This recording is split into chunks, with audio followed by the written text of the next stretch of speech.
Do you mind just starting by introducing yourself? I am Amos Paul Kennedy Jr. from Detroit, Michigan, and I own a print shop. Very cool. Do you want to talk about the print shop? The print shop is a perfect example of chaos. Very cool. Is the print shop in Detroit? Yes, it is. Yeah. Cool. Right on. So my first question, why does your chosen art style and like the medium serve well to tell your message? Because it's about making multiples, and that's the best way to tell a message to more people.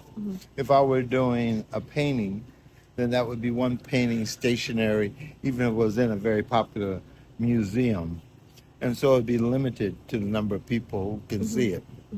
But because I make multiples, they can be put up around town, they can be taken to other states, and other people will see them.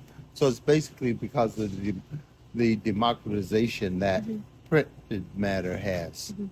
Very cool. So this is from your Wikipedia. Let me know if it's wrong. How does your STEM background influence your art? Because I did read you were, before you started printing, you worked as an analyst, I believe. I was a programmer. Right, a computer programmer. Well, the thing is that all disciplines require creativity, but they approach creativity from a different aspect. And I think that my background in math gave me a specific view that is that definitely informs my work. And I am not restricted by someone who was always in an art background because they have a certain, what's the word I'm looking for? They develop a certain personality, certain traits that are unique to the arts. But I had to take what I was educated in, and then I had to put the art discipline on top of it. So I had a completely different foundation, and just look at problems. I look at opportunities different than a person who'd been trained in art. You know, I may overlook things that they deem important because for me something else is more important. I'm looking for a commonality. You know, and the way that you solve problems in math, traditionally there's only one right answer. Right. But in art, there's multiple answers, so they have a bit more freedom than I do. So I'm a little more, and that may be one reason why I gravitated to letterpress printing, because there is a hierarchy, there is some rules that you have to follow all the time. That's very cool. Thanks for sharing. Well, I guess this is related. How do you reconcile your interest in more technical disciplines, if you still have that interest, and then your artistic interests? I don't have much interest in technical things now. I like to say I'm on the cutting edge of 19th century technology. That's very cool. I went through your Instagram, and it appears that you often are photographed in this particular outfit, the pink long sleeve shirt and the overalls. Very cool. Would you like to talk about that? Is it symbolic of anything? Just like the colors? Well, the thing is that you can't go around naked. Beautifully said. And after that, as long as you're not naked, what difference does it make? No, yeah, I really loved it. I just was wondering. No, it's a uniform. And it's partly because my mother, she was interviewed one time, and she was talking about me, and she was like, you know his latest thing? Pink shirts and overalls. He goes around pink shirts. And I really wasn't wearing them that much. But then I said, my mother thinks that the least I can do is honor her.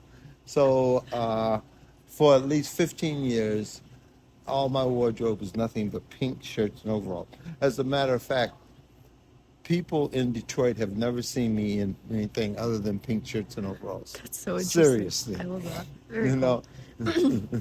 That's wonderful. Thank you for sharing that. And then it seems you've spent a lot of time in the Midwest, right? Correct. Okay. Like for your study as well, right? Correct. Okay. Yes.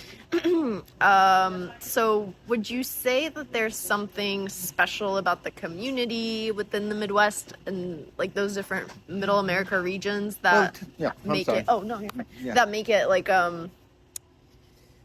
that make those people like especially good at starting and like political movements, considering like a lot of strikes and even recently like the protests that have all kind of centered or at least started somewhere like in that area. Any thoughts about that?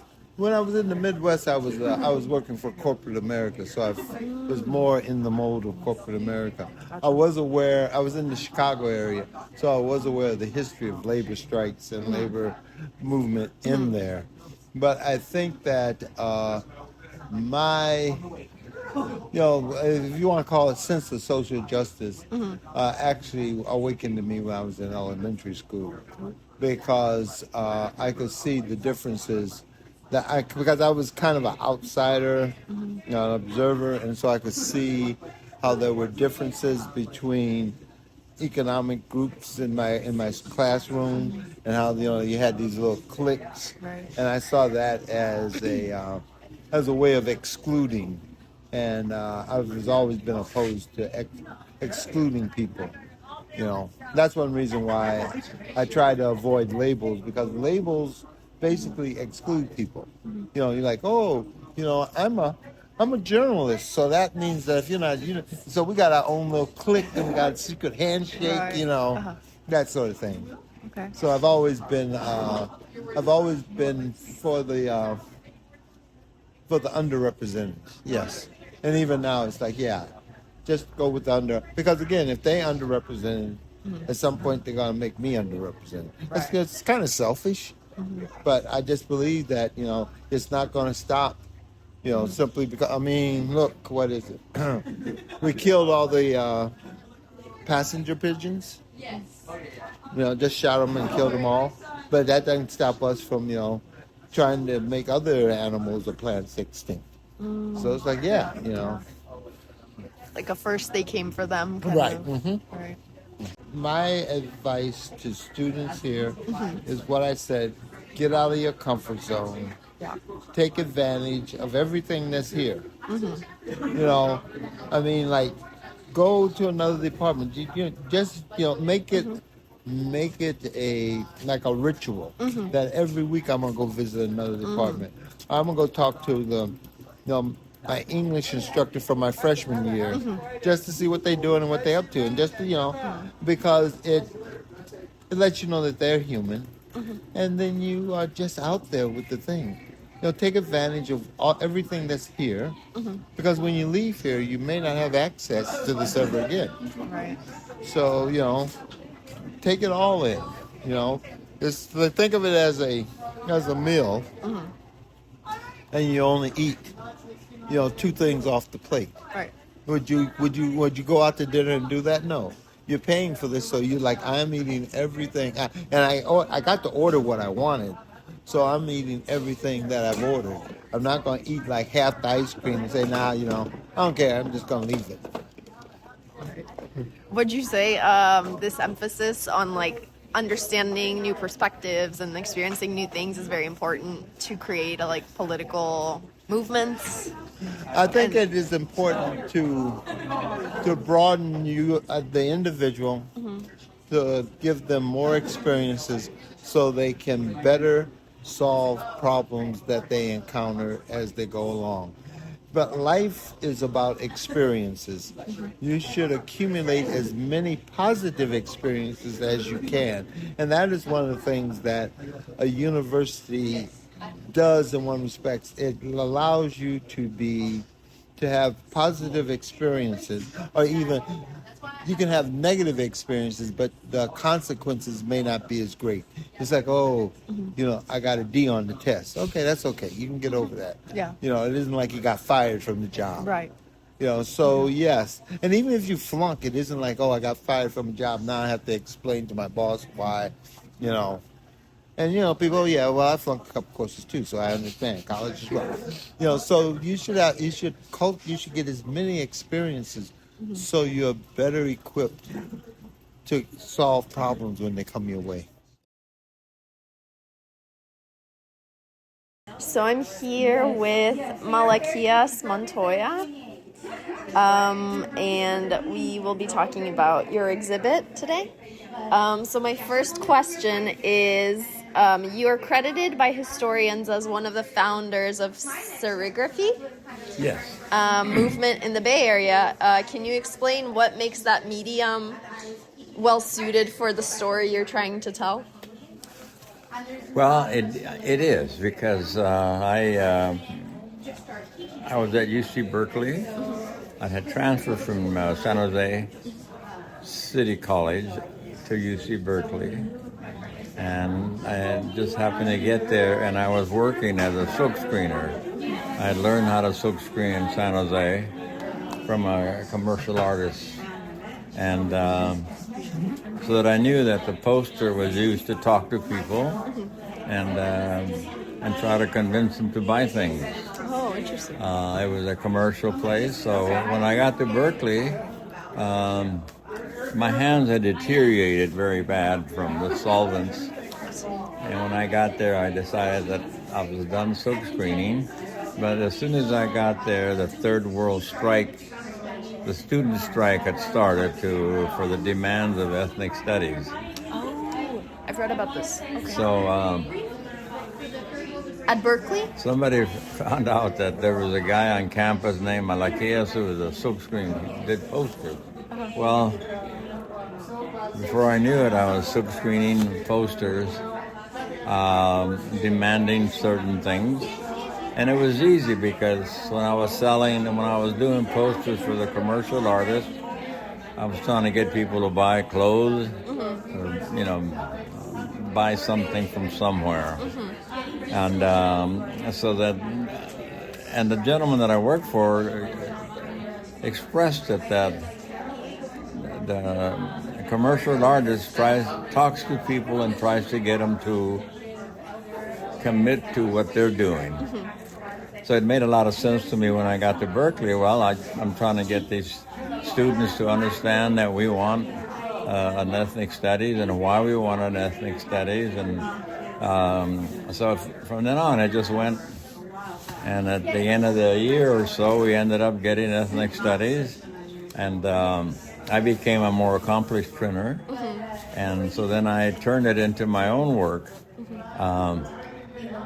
I had a studio at home and where I lived, so I converted that into a silkscreen studio, and that's for me. That's the history of silkscreening really for me cool. because Did other campaigns reach out to you after the success? That's how they do now. I mean, the Vietnam War.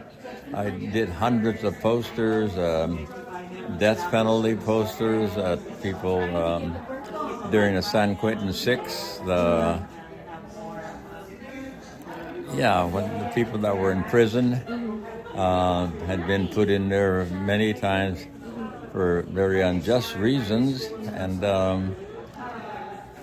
so the poster was something that I used to talk to people. Thank you so much. I'm still doing it, so. That's really great. Thank you. That's amazing. So you were writing the history pretty much. Okay, follow up. So how do you hope your work affects Chicano and Latino students trying to find their purpose in life, or just starting out as students? I think that getting people to talk and giving them because when you look at a piece of artwork, we're told that it's a piece of artwork, and we should look at it, and so that most people, when they do a piece of artwork, it's just flowers maybe and pots and bowls and the idea, and that's propaganda too. That's telling you don't do anything, just look at this.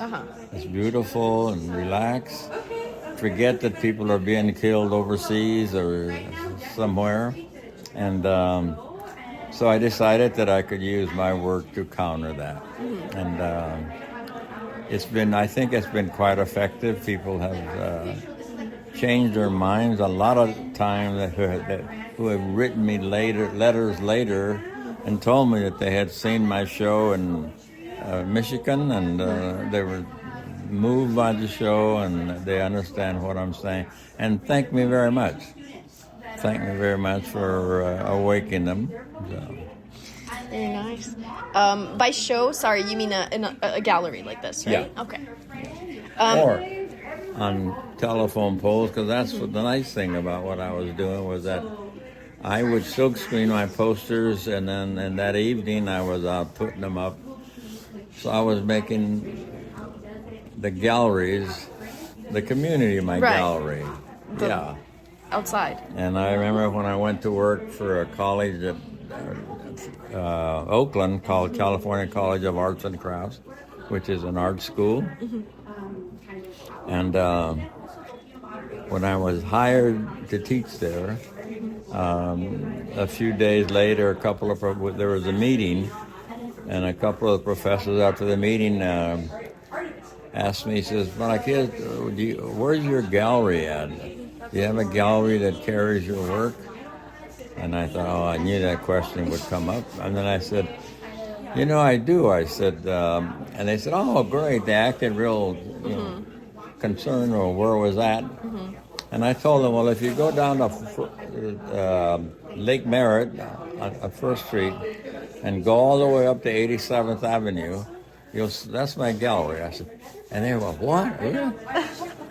I said, you'll see my work on telephone poles, you'll see them on fence posts. And then they realized that I was joking, but it's true. That's, the people that I reached normally didn't go to regular galleries, but it was on the street so they could read it and understand it. That's very impressive. Maybe a follow-up to what you mentioned earlier about the flowers. What would you say to people that say that art doesn't have to be political? Well, I tell them that all art is political. It just depends who you want to propagandize for. That's very wise. Another question here. So what message do you have for people that are interested in pursuing art? What do I have? A message for people that are interested. Well, to make an art that's powerful and that it awakens people to what they're doing or what they're living, and understand that you can put people to sleep with art, or you can awaken them. Very nice. And I believe in awakening people. It's very impressive. I'm sure your art does that. I'm sure your art does a great job of that. Earlier you were talking about the campaign to get an ethnic studies department. Mm-hmm. Sorry, that was at Berkeley, right? Yeah. Right. I remember reading about that. And you were a student there as well, right? What's that? Were you a student there? Yes. And then I was just wondering, last question, what do you hope to achieve with Taller Arte del Nuevo Amanecer? Taller Arte del Nuevo Amanecer. Well, that's hopefully that young kids off the street, they come there just to hang out, and before they know it, they're silk screening, learning how to silk screen, and we do talk about the conditions that are taking place around us, and they start talking about them. And then they realize their cousin's in jail for this and that, and so they get awakened that they're not just living across the street doing nothing, but the world around them is moving and affecting people, and it affects them, and it affects their parents. And that we try to awaken our parents to the things that can happen to them.